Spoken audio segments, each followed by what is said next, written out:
Howdy, folks! Welcome back to another episode of our 25 challenge, where today we are going down a long hallway. My throat still kind of hurts.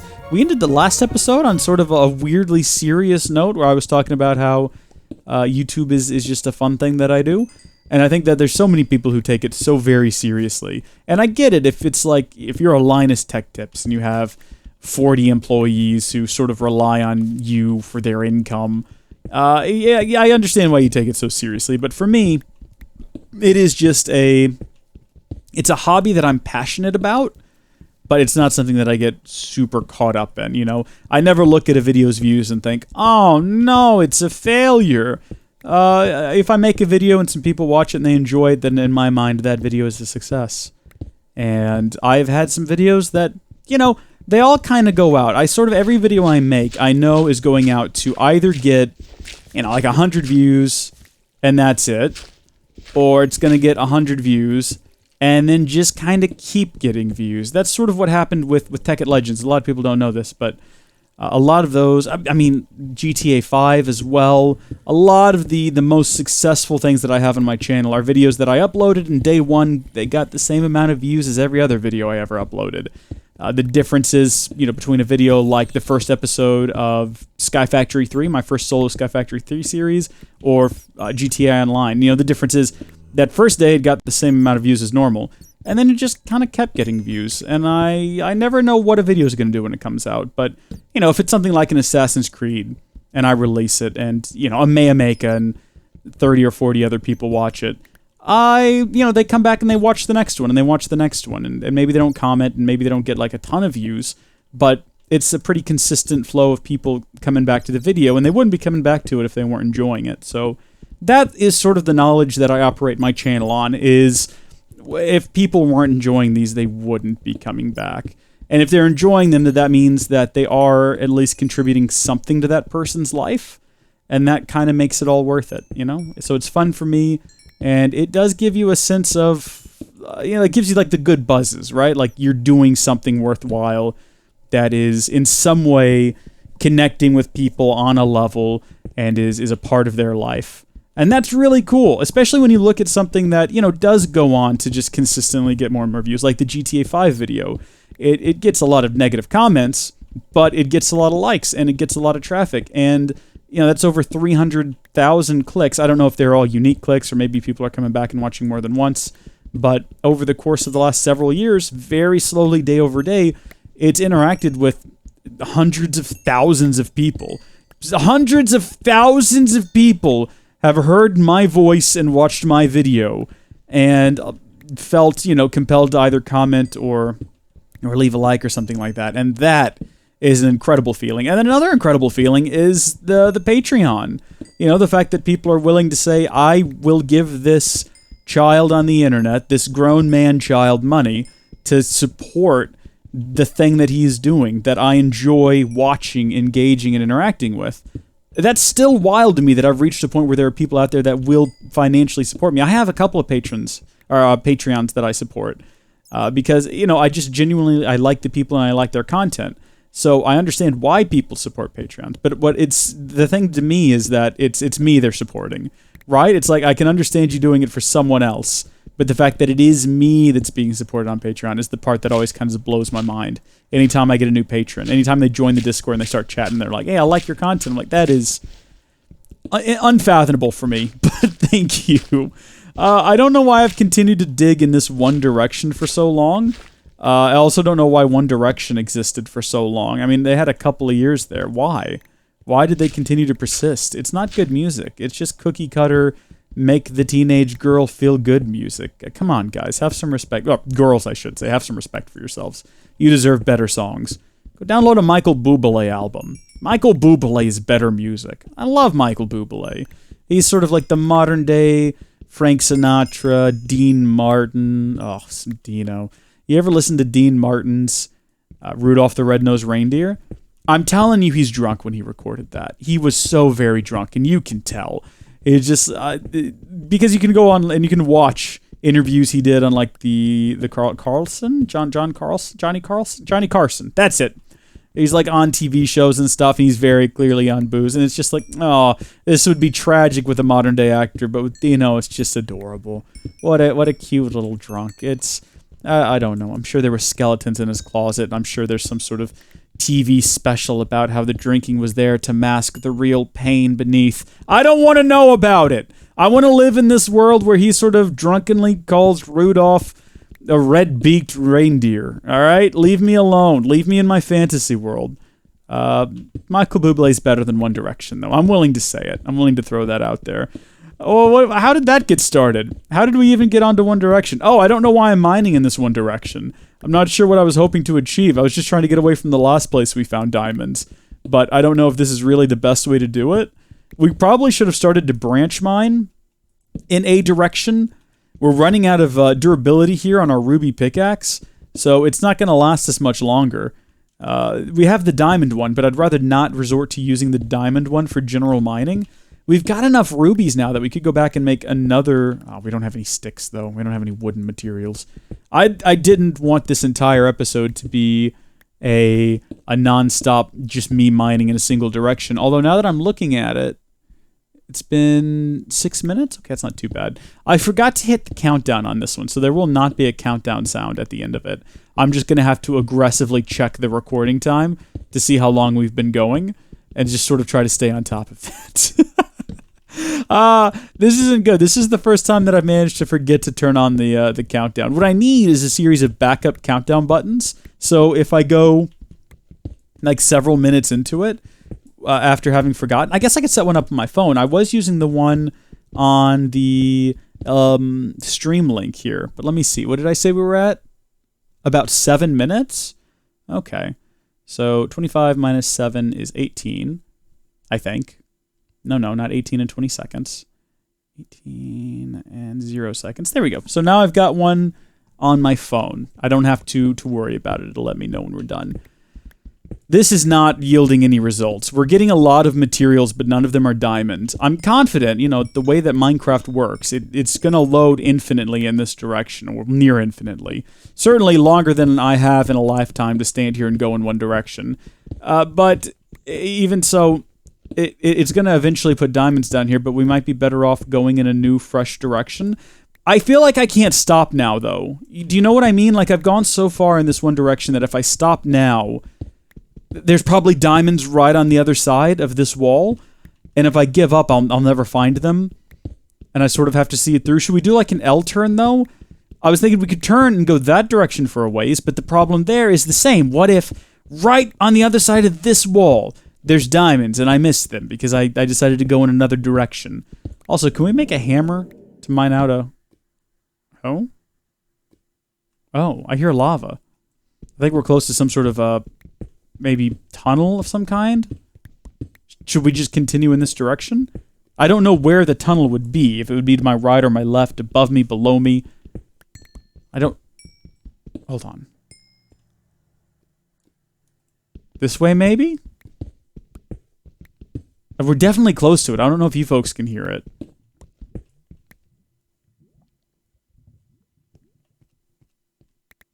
Interesting. Interesting. It might be worth breaking into there if we can, because at least then we could see what's around us to the sides. Oh yeah, it's definitely over here. That stereo sound's coming in real handy. Let's go mine this up. Switch to my diamond pickaxe a little bit for this. There we go. Let's go in here. Let's go this way. I think this is going to be it. I'm excited. This is the moment we've all been waiting for. Maybe I was wrong. No, I definitely hear lava. It sounds like it's dead ahead. I've put a torch there, so for some reason, I'm good. I found it! Okay, there we are. We've made it to another... Oh, I see some sapphire. You can usually find things like diamonds along the edges here, so let's give that a try. Let's mine around the side. I'm holding down the shift so we don't fall in the lava, hopefully. Because that was a disaster the last time we did it. Sapphire. Not bad. Ruby.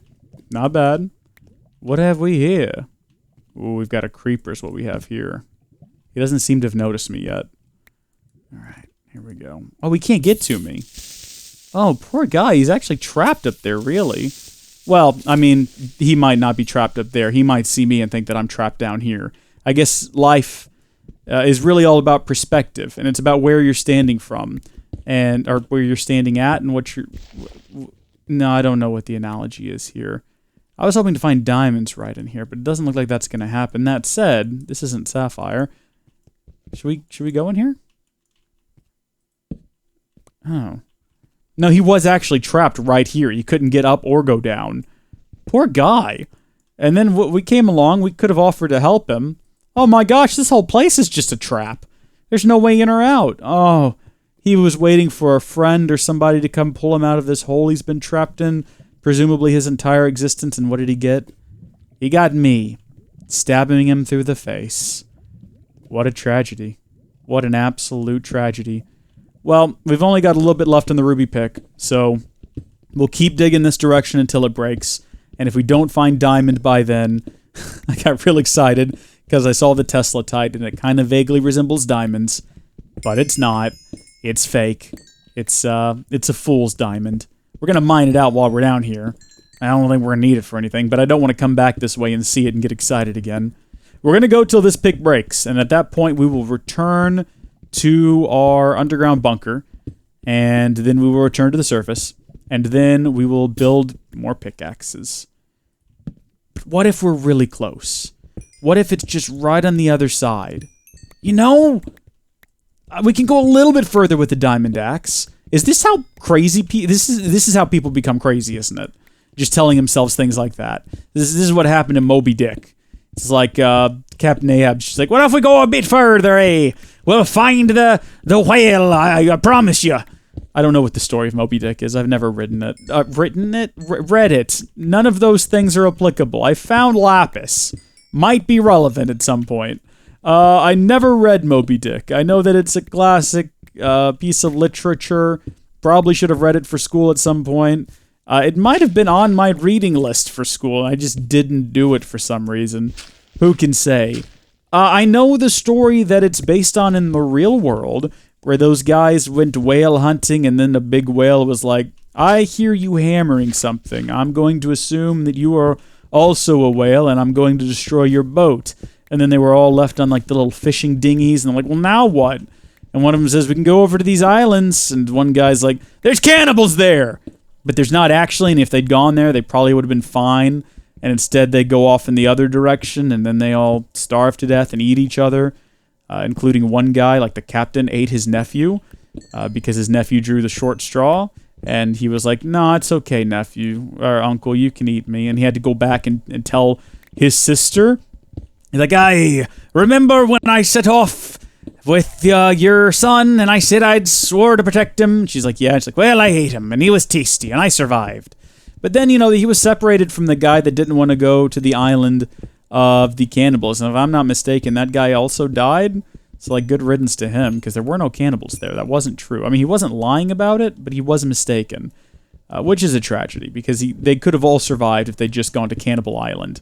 Because I believe there were, like, Christian missionaries there now, and they'd sort of rehabilitated the island. Well, not rehabilitated. You know, it's not as though the island couldn't walk for some reason after some terrible accident. But you know what I mean. It had been reformed, and there was no longer cannibals there, and oh my gosh, this is a long tunnel. Okay, we're just going to have to run it all the way down. We've got an inventory full of stuff now, so we're going to have to go back. We have no choice. Can't even pick up that dude's brain. I mean, I could if I got rid of the cobblestone, I guess, but which is more valuable to us at this point? What am I saying? The brain. I don't know what we do with it. I don't know if it has any uses. Speaking of which, I need to do something while we're all here, and I'm thinking about it. I need to go into options.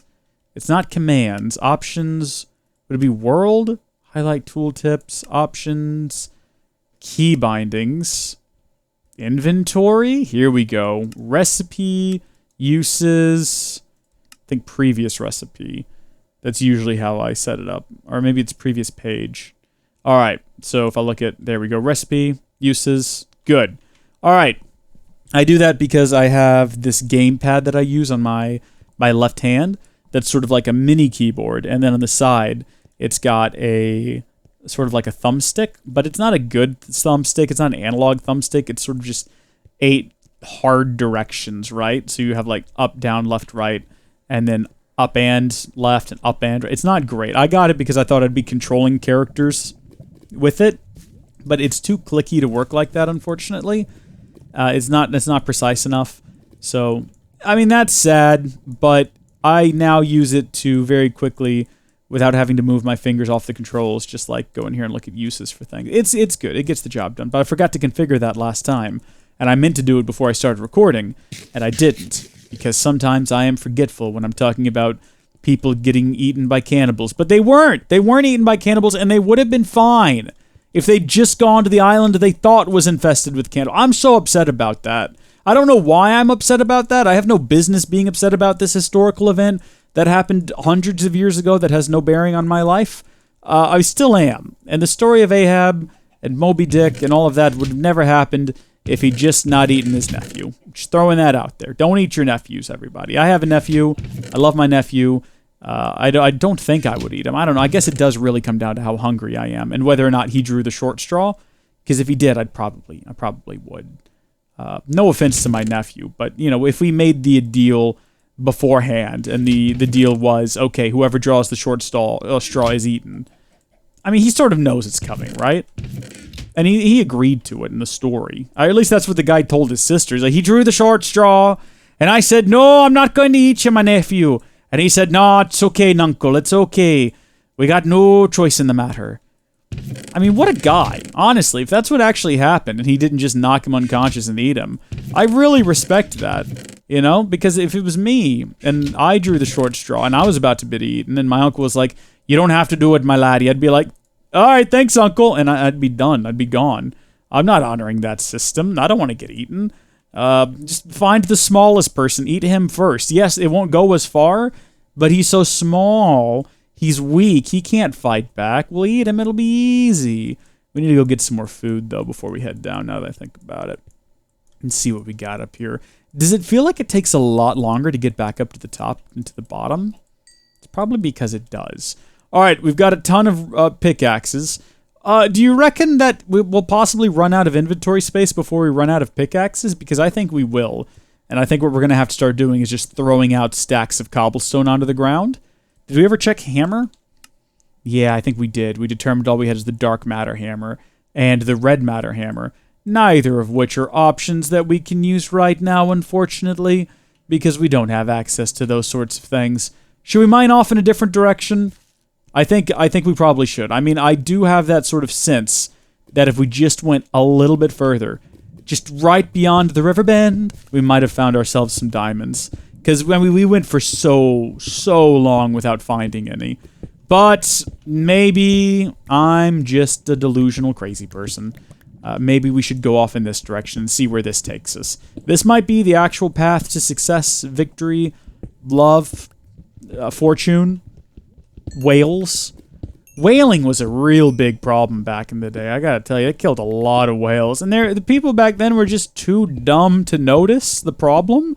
Like, they'd wail, and they wail, and they wail, and then they stopped finding whales. And they're like, oh, we'll have to go further out to sea. We'll have to travel further to find more whales. So they did. They just kept traveling further, and they're like, oh, man, whales are getting harder and harder to find. No one ever once looked around and thought, do you reckon we're running out? Do you think that we're killing too many whales? Nah, it's crazy. We just need some more whale oil. That's what they were doing. They were getting these sperm whales, which have all this oil in their head, and they'd put them in lamps and lanterns and things. It's ridiculous when you think about it. Imagine a lantern powered by whale. That wouldn't fly today. I do have a funny story, though. My mom, and I don't know who told her this, and I don't know why she never bothered to confirm it, but one day she told me that bubble gum is made from whale fat, and I told her that is definitely not true, because gum would no longer be in stores if it was made of whale fat. Maybe it used to be, Mom, back when you were a girl in the 1800s. But not anymore, because that just cannot be a legal thing to use whale fat for. Imagine the battery farming of whales in the year 2018, 2019, I don't remember when she told me this. It's been several years ago. But imagine that for the purpose of gum. It's just not a thing that's happening. Madness. My mom does that, though. Someone will just tell my mom an untrue fact, and she'll just sort of accept it. Because here's the thing. My parents are from that generation where you didn't have the internet, so you couldn't just fact-check people on their BS as soon as you heard it. You couldn't just be like, no, I'm almost positive that that's not true, and I'm going to prove it to you. So for some reason, that just bred a certain level of trust in people. What was that? I don't need these things. I'm going to put these things back because I have no purpose for them, and they're just going to take up space.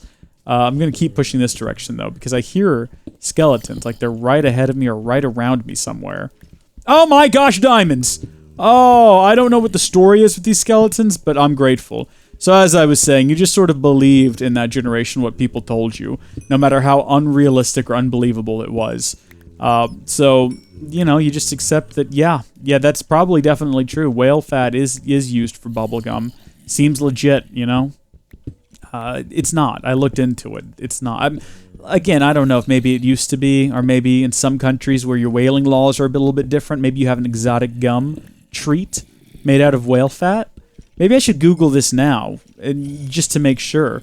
I'm going to do it. I'm gonna, with one hand, do a Google search while walking down this hallway with the... Oh, no, I can't do that. Whale fat gum. Here we go. Contrary to popular myths, chewing gum is not made from whale blubber, but is made from artificial gum base that is a lot like rubber. The gum is... Okay, but has it ever been made from it? Is Hubba Bubba really made of whale fat? Again, who are these people? Who believes this stuff? How does this happen? I want to find out about the extremely, choice premium gum made from the fat of the most endangered whale on the planet. What would that be? What is the most... The humpback? The orca? It's definitely not the orca. The blue whale? I don't know what the most endangered is, but find that, harvest its blubber, and make me some chewing gum out of it, please. Here's the thing with blubber, right, and fat in general. It doesn't... It chews, but it also dissolves. Like if you've ever had a steak, a good fatty steak, that fat just doesn't stick in your mouth for eternity. It kind of melts away. And that doesn't happen with chewing gum. The chewing gum, even when it loses its flavor, it sort of maintains its consistency. So if it was made of whale fat, and I don't know much about whale fat, but I'd imagine that wouldn't be the case, right? Also, I just realized, well, we can make the Philosopher's Stone now, but in order to make the Transmutation Tablet, I'm going to have to go back down below and get some more stuff, so let's see. Transmutation. Awesome. Philosopher's Stone time, baby. Click, click, done. Awesome. Uses. Look at all these things we can do. There's 99 pages of things you can do with it. 99 pages and I won't be one. No regrets. We've got to go mine up a bit of obsidian. I think we already had... Do we have 8? I'll just mine up 4 new ones. I think I've got a spare one upstairs, so we could just get 3. And how are we doing in terms of time? Oh my gosh. We've got less than a minute. Well, no, we've got more than a minute. I saw a minute and 40 seconds, and I was like, oh my gosh, we've got less than a minute. Because that's what happens when I do this. My brain starts to melt when I record these. We don't talk about it, but it's a serious problem that I face whenever I record these videos, is the slow but sure melting of my brain that I am sure is taking place with every passing second. All right, we're just going to have to shift-click and hope I don't fall in here. Now, keep in mind, I did fall in here before, and I died very quickly. And right now, we're carrying a lot of things with us that I would hate to lose. Oh, dear. Okay. Oh, you know what? We can make this a little bit safer. All right, that one is now secure. We can at least mine this one up without fear of falling into the lava. They need some sort of water injector that you can plug into the lava, and then it injects water to the sides so that you can get to everything surrounding a block of lava and turn it all into stone. I realize that's a very specific request that is never going to get any traction or go anywhere, but it'd be useful for right now, although honestly I wouldn't build it. I'm in such a rush right now because we're already, what is this, episode 5? We're 5 episodes into this series. That's good enough. And we've only got 20 episodes left after this to get our Power Flower Tier 3. That's right, I said it, Tier 3. Although I don't think we can get a tier 3 because it's a 25, 25, 25 challenge. The episodes are only going to be 25 minutes long. Even if we get a power flower tier 1, I mean, how long is it going to take to produce enough material to build a power flower tier 2? To build a tier 3? That stuff runs at a set speed. I mean, a watch of flowing time is always an option. That's it. We're done. Thank you folks for watching. God bless you, and I'll catch you in the next one. Bye.